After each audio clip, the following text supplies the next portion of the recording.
It seems I've been like you, this I'm with my do. Jesus, I wanna love like you. Oh, it's it time you. Maybe it's in the mind of a sea. I feel like it's just 525 to the love you. Don't know when Christ looks high. I'll just be like.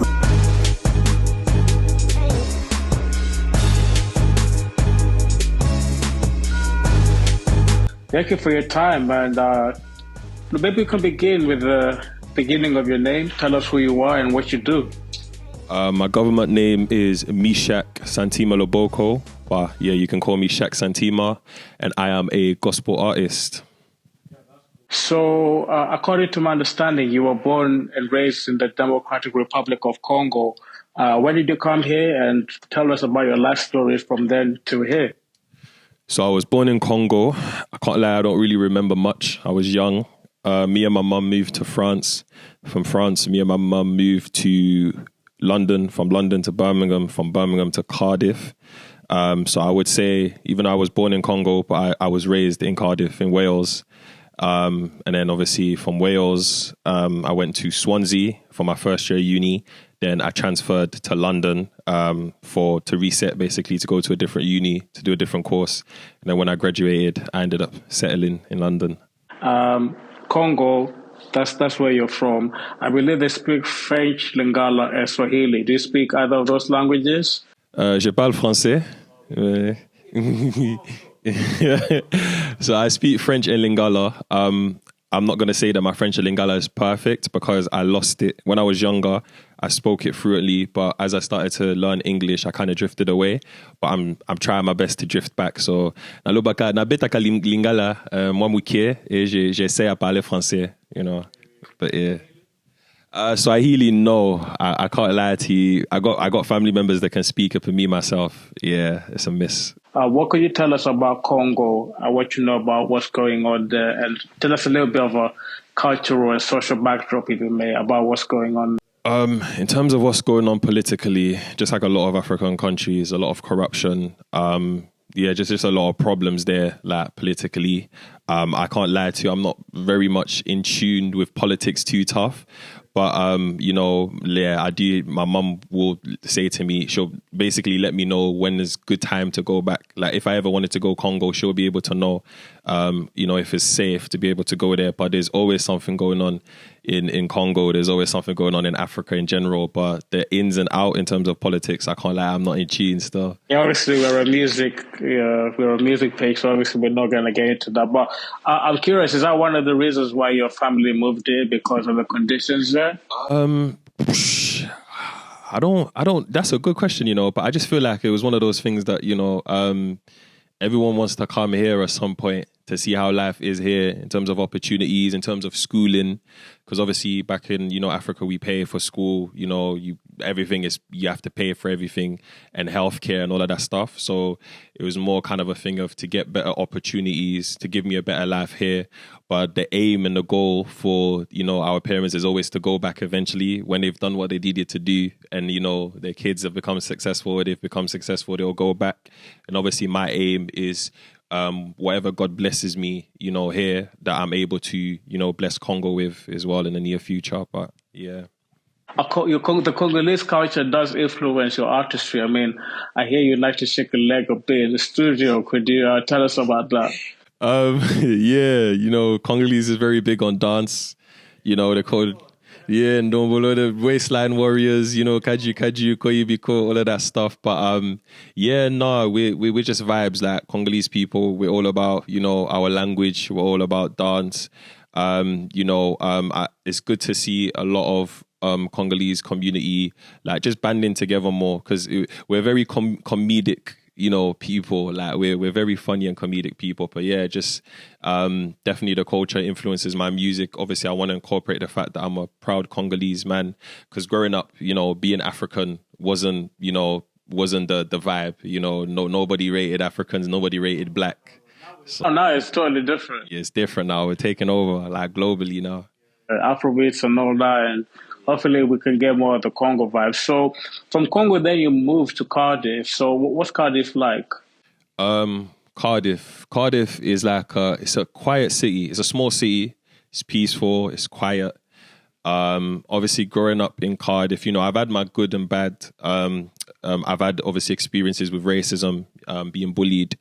But I would say overall, because that's where, my mum and my siblings are. So Cardiff is always going to be home, but is not as crazy, as traffic, as busy as like the more bigger cities like Birmingham, London, Manchester. It has its days when it can be crowded, but in terms of like transport and traveling from A to Z, I walked a lot of places. I can walk. I don't need to do, underground train, trams, catching like 22 bus stops and stuff like that. But So then you proceeded from Birmingham to London as well. So you went from Cardiff to Birmingham, then to London. Is that right? no, so it was from London to Birmingham, then from Birmingham to Cardiff. Yeah, and then Cardiff, I came back to London. But I did a detour at Swansea. So tell us about your music journey as well. So tell us about how you got into music and how the artistry began to develop. So with music, I grew up obviously on, grime, garage, pop, all of that stuff, Kiss radio. I grew up on obviously old school, watching Chipmunk growing up, Nasty Crew, Criminal, So Solid, the Wiley, the Maxter. Yeah, I can go on. But yeah, I grew up on grime and, it was that era where everybody was clashing on the playgrounds. You had the Alcatels, the Sony Ericssons, the Nokia phones, all of these phones, literally the back of the bus, sharing songs through Bluetooth. So it started off just me observing, seeing people clashing on a playground, and then me wanting to do that. But I would say originally I started off with poetry and spoken word, and then there was a time when me and my cousin, shout out Gully, he lives in France now, but we were on Xbox Live. And then we were literally listening to Meak Mill and an artist called Little Snoop. I don't think the people of this generation knows Little Snoop, but he was an amazing freestyler back then who was signed to Meak Mill, but he had passed away. So just from listening to him, we were like, hey, let's jump on this music thing. So we did it for bands, just messing around. But then we actually started writing. So, back then when the youth clubs were still running, I'll go to the youth clubs, I'll see the olders in the booth recording and stuff like that. I loved the feel. I was like, no, this is good. Like I wanna get involved. Get into your faith journey, and perhaps you could also tell us as well how music played a role, how music kind of was part of the faith journey as well, how you came to Christ. So with my faith journey, grew up in a Christian household. Obviously, I was raised by my mum, so she raised me with all the, the morals, with all kind of like the Christian core values, praying, going to church. But obviously, with back then, it was like, you have to do it. Like when I was younger, I didn't really want to be in church. I wanted to be out with my friends. I wanted to play. So even when we were in church, because I grew up in a Congolese church at first before kind of like moving to, the like Pentecostal Elam and stuff like that. I grew up in a Congolese African church. And I used to always get in trouble with my friends and my cousins in church because we're always messing around.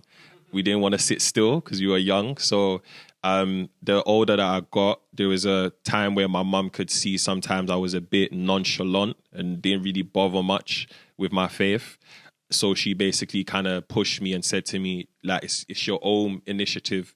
This faith, this journey, your salvation is not at the back of me. Like I can teach you, I can equip you, but essentially you need your own personal one-to-one relationship with God. Even though she still had those values and she still kind of like encouraged me to go to church and let's pray together as a family. But at the end of the day, she wanted me to build that personal relationship with God for myself. So to work out my own salvation with fear and trembling. So it was either November or December the 15th, 2015, that I got baptized and born again. So this is back in Cardiff. So I think it was like my first or second year of college. Baptized, born again. That's when everything just started to go mad. Like there's a lot happening, a lot of trials, a lot of tribulations. And yeah, ever since then, my relationship with God has been up and down. There's been moments when I've been on fire, zealous, and then there's been moments when I've backslid, kind of drifted away. Obviously now knowing that God had never left. He was always there. It was just me. It was more kind of a me issue, an identity issue, a faith issue, a lack of knowledge issue, or just life, just doing life. But the way that I incorporate my faith in my music is obviously over the years, as I grow in knowledge and grow in my love and my intimacy with Christ and grow in my understanding, I kind of just, incorporated that into my music. Because at first my music was just positive with a hint of God here and there. but it wasn't too tough. But now it's like I'll watch sermons and my lyrics will be based on the sermons that I'll watch, but then I will put myself in the lyrics to how I relate to it and kind of like my life experiences and everything. So yeah, that's how my faith fuels my music now. I like what you said about even when you're faithful. In a way, what you're trying to say is like even when you were faithless, God is still faithful, and that's one thing to love about Jesus, right? No, 100%. Because there's nothing that can separate us from God's love. Literally nothing, because we didn't do anything in the first place to earn or to gain or to be deserving of that love. He did everything for us, for me. So everything that I do back is a byproduct of what he's already done.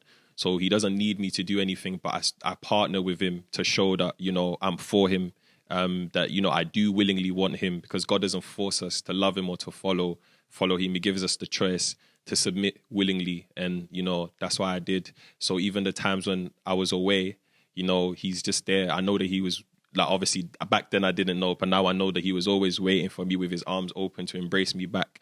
And he was, knowing that there was never a time where I cannot reset or restart with him, that he was always there. So yeah, like you said, even in my, faithlessness, God always remains faithful. I want to dig deeper. What were the circumstances that led you to be convinced about the claims of the Christian faith to the point of actually receiving Jesus as Lord and Savior? Tell us a little bit go a little deeper into that situation. So the reason why I chose Christ, the reason why I choose the gospel, the reason why I choose Jesus, it's because he did everything first. It's not even, I didn't choose him, he chose me. So it's that when someone already he chose me in my sin, he chose me in my dirt, in my brokenness, in my messed upness, like he chose me. So for me, it's the fact that he's the one who took the first step. Like he already had this in plan that, I'm going to love these people to the point where I'm going to die for them, and I'm going to do everything for them. And all they need to do is just have faith and accept. So yeah, that's literally where it stems from, is the fact that he's done everything for me. And then all I have to do is just have the faith to accept what he's done and then to walk in it. So I don't need to be perfect. A lot of the times we feel like we need to brush up, we need to perfect ourselves before we come to Christ. We have to have it all together. But it's like, no, God wants me to come my raw, authentic self, so I come as I am, but I don't stay as I am, because he works on me from the inside and out. So it's the fact that his love was first, him choosing me was first, him dying for me was first, and the fact that he even created me itself, like he did it first. I didn't create God. He formed me, from the dust. He formed me in my mother's womb. He knows the number of hairs that I have on my head and everything. So it's kind of like just knowing the fact that a creator, chose me first, and I didn't have to do anything or say anything apart from have the faith to acknowledge that, yeah, he did it all for me. So that's what really draws me. Like, it's not about rules and regulations, and it's not about upholding the law. It's not about being, religious externally, but it's everything that happens internally. So it's that internal transformation, the fact that it's only by grace and through faith alone, that we're saved. So the works is a byproduct of, the grace and the faith. So I don't work to receive God's love or his salvation or his mercy, but it's by faith that I've received it. Now, the byproduct of that is for me to work to show that, this is the end product of the transformation. So fast forward, you've been doing a couple of songs. I hear you've been tipped to be part of the Mobile Unsung class of 2023. How did it come about, and how does it feel to be part of that class? Tell us about what that is about as well, for those that don't know. So with the Mobile Unsung, so I'm top 10 finalists. So 10 of us won and got through to represent the 2023 top 10 finalists. So big up all of the other, artists as well on the mobile program. Amazing artists, absolutely talented and gifted. I'll be here, to be honest, all day if I'm trying to name names, but they all know who they are. But yeah, it's basically a program that helps unsigned artists or artists that are basically under the radar. It's to basically, equip them and to put them in spaces that they wouldn't naturally be able to get to by themselves. So put them in the right industry, right in front of the right people, connect us with basically, because with music, a lot of the time, like me for an artist, when it comes to music, in my mind, it's just, I need to go studio, I record, and that's it. I can kick back. But there's a lot that goes behind it. There's like the law aspect of things, there's contracts, there's all of these things set in place in terms of finances, there's, PRS, PPL, kind of like, there's a lot of things that goes on behind the scene. There's kind of like what I usually say is kind of like the kind of like, how can I word it? The kind of like, how can I say it? The contracts and kind of like how can I explain this? The industry as the business industry marketing aspect of it is not really an aspect that I care about, but I need to. So it's like a course where basically they train us and they equip us to know these things, to have that knowledge and understanding of these things in order for us to be the best artists that we can possibly be. So it's basically they're equipping us and giving us, opportunities to perform, to record in big studios, to learn about, collaboration fees, to learn about, when we get played on radio, royalties, like just basically everything that an artist needs to know in terms of moving forward, building up a fan base. And obviously, they're in partnership with PRS Foundation, partnership with TikTok, Sound On. So, stuff like being able to be inside the TikTok HQ is not something you can just do. You can't just walk in a like. So stuff like that, was amazing. Being able to record at Abbey Road Studio, which I can't afford. Yeah, I can't afford that studio, I can't lie. And being able to also record in a multi-million studio in Marshall. So Marshall Amps, Marshall Recording Studios in Milton Keynes. So it's just a lot of opportunities that they give to us in order for us to basically excel. So they're not making us celebrities or famous. Their aim is to equip us and to give us the understanding, knowledge, and wisdom that we need to break through in the music industry. Your manager is actually someone we featured here at Live Music, DJ Schulz. Yeah. And so how is her being your manager helped you as an artist? And how did that come about, her becoming your manager? Yeah, no, Shuns is a blessing. She's a blessing. I'll big up Shuns. Like she's amazing inside and out. Like you said, she's a number one DJ. She has all the connections, all the plugs, and like one thing about Shuns is not just the music aspect. Like she looks after me all around, mentally, emotionally, with my spiritual, and it's like so in a sense she's like a mother to me. Like says it like it is, right? Yeah, she don't play. She don't business. Shuns don't business. That's what I love about her. She's raw. She just says it like it is. But we need that as well in the gospel industry. Like it's needed. No, it's needed because if people in the world can walk in excellence, why shouldn't we? And we have Christ. We already have excellence in us, but we just need to tap into it and actually use it. We can't allow the world to walk in excellence, but yet we claim to have Christ, yet we're not walking in excellence. That doesn't make sense because everything about Jesus is excellent, from head to toe. Obviously, in the way we execute it is different, but it's definitely needed. But in terms about how me and Shuz met, we had previously met each other in a studio session. So a few Americans came, to record, and obviously I was invited, and I bumped into her, we, high and buys basically. And then, we just, after that, we didn't really stay in contact. And I believe it was the start of this year. I don't know what month it is. I think it was around April, I believe, around April. But it was a time where I was doing a 14-day fast, like no food, just a dry fast, 14-day, just drinking water. And that's even, it connects to how the song, of course. Yeah, we'll talk about that. Definitely talk about that, yeah. It was a time I was like, do you know what? I really have a passion for music. I love music. And I want to take it seriously because I've always been on and off with music. Because even growing up, I used to play a lot of sports growing up, but I always used to stop, then start a new sport, stop, then start. So it kind of like got incorporated into my life. I would never finish. I would start things, but never finish. So it was like that with music. I was like, nah, God, you've given me this gift. I want it to be used to glorify you, to minister. Like, I want to be serious about this, but I need help. I need support. I need someone at my corner because I feel like I'm doing this alone and there's no one really pushing me or helping me. So I was praying. And then Shuns came into my mind randomly. And I was like, okay. So I shouted her on Instagram. She responded. You know, we spoke. She was like, okay, cool. I'm going to pray on it. You know, she prayed on it as well. And her husband as well, shout out to him, gave her advice as well. And we both prayed on it together. And she was like, okay, cool, let's do this for 3 months. Let's see how it goes. If it's going well and God, gives us the green light, we're going to carry on. If not, then, it's not.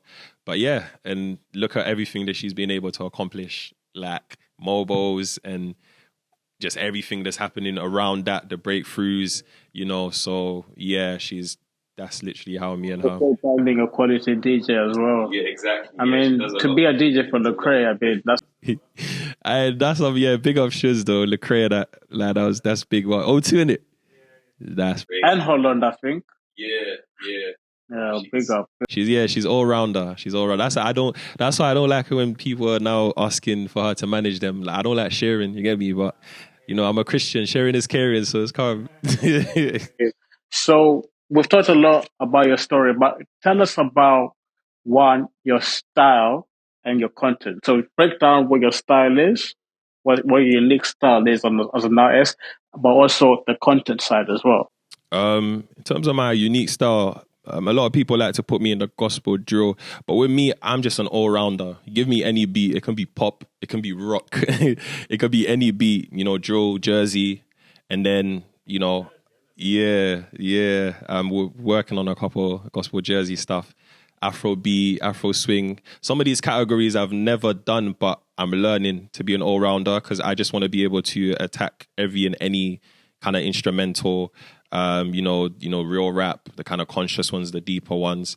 But yeah, it's kind of one of those things. You give me a beat, you give me some time, to conversate with the Holy Spirit, to ask for help and guidance and to listen over it to the beat. And if something gets deposited in me, I'll write to it.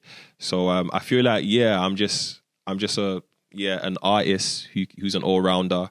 But I always make sure that the core message is always centered on the gospel. Even when I am speaking about my personal life and my personal testimony, especially with my motto being know Jesus and make Jesus known, it's like everything has to always redirect back to the Lord. But my music also is music that you can relate to, especially when I'm touching on subjects like mental and emotional well-being and stuff like that. Because obviously the audience there's music to, there's praise, there's worship, there's praise, there's music to kind of like uplift fellow believers, but I also want to make music the non-believers can relate to, and I can just, through that, being able to captivate their hearts, then introduce them into the gospel. So, yeah, that's it. Age-old argument, especially as fans of Christian rap and those who are involved, that there's Christian rappers and rappers who are Christian.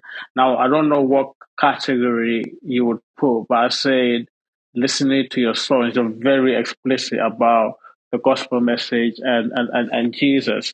There's some artists who kind of feel like they have a different mission, but I want to hear from you personally. What's your take on that whole argument, and what's also why are you doing music the way that you do? Because I don't know if you're aware of that discussion. I've been aware of it, but I can't lie. I always say I'm not involved. I don't really like to. Yeah. A lot of people might think, well, maybe I want to dumb that area down, or perhaps that's not my calling to do that. But you feel like that's. Would you say do you count yourself as a minister or as well as an artist? Yeah, well, I don't. When it comes to titles, I'm not really. Yeah, I can't really. For if God has called me into, because I believe ministering is all of our duties. Spreading the gospel, that's ministering. each time you speak to someone about Christ, like a lot of the times we think the ministry is just in church, but no, ministry is for the world. When you're at work, you're ministering. When you're in school, you're ministering. You know, when you're, you know, playing football and doing all of these, like you're ministering, you're a witness, you know, you reflect Christ to people that see you. And if you're going to claim to be a representation of Christ, people are going to see that through your conduct, through the way you speak, through the way that you interact. So I feel like ministry is not limited to the church. We minister on a day-to-day basis of life. Obviously, you have kind of like the, you know, apostle and kind of like the pastoral and stuff like that. And like, that's different. Like if God calls me to that office, then God calls me to it. You know, I can't run away from it as much as I wouldn't want to. I always, when people are like, oh, Shaq's pastor, I'm like, hey, chill. That's not a burden I want to take. But if God directly told me, cool. But I feel like we're all evangelists, you know, we're all, you know, ministers. We were all called to, you know, to prophesy, because prophecy is the gospel, you know, mainly. So it's like, the reason why I'm so outspoken about my relationship with Christ is because there was a time when I was scared, I was shy, I was embarrassed to show that I was a Christian, because it's like I didn't want to get made fun of. I didn't want people to see me as weird. I didn't want to get rejected. Like I wanted to fit in. I wanted to be popular. I wanted to be rated. I wanted to be loved. So it's like, if I tell people I'm a Christian, they're either going to look at me like, oh, this guy thinks he's better than us, or they're going to try and diminish it. So that's why I'm so outspoken. That's not to say that I won't touch on other subject matters that involve, you know, other things, but I always will relay it back to the gospel and recenter it always back to the gospel. For example, me being able to speak about, I'm trying to get into that, the habit of being more transparent and open about my testimony. So, you know, big up Omar. There was a time when periods where I would go through a lot of stuff, and my pastor Omar, he was like, oh, like I want you to basically to go up and to give a testimony. I was like, I ain't got anything good to say. I'm going through it. It was like, a testimony isn't just, you know, the highs. Speak about your pain, you know, let people know what you're going through, because then when the breakthrough comes, you can come back and let people know, yeah, about the breakthrough. But I was shy because I don't like letting people in, because I feel like there's in the past I've let people in and they've either dismissed my pain and kind of compared it to theirs and be like, nah, like yours is nothing compared to mine. Or it's kind of like, I just felt like nobody can really help me. But now I'm getting into kind of like the flow of being open and transparent, because it's not just for my own healing, but it's for other, like if a non-believer hears this, oh, a Christian is going through depression, how does that work? Because they might think that just because we're Christians, everything is perfect and sorted. No, we still have a renewal of a mind to do. So we can have that conversation, but I can let them know that my hope is in Jesus, that he, even though everything is going crazy right now, you know, he gives me a perfect peace that surpasses all understanding, and that opens up a door for them to me to share the gospel. Allow yourself to be broken, allow yourself to cry, allow yourself to feel, you know, allow yourself, you know, to be vulnerable or to feel vulnerable. And then, you know, through that, God will process that, and there will be a season where, you know, when you endure and you go through it, then you can rise up.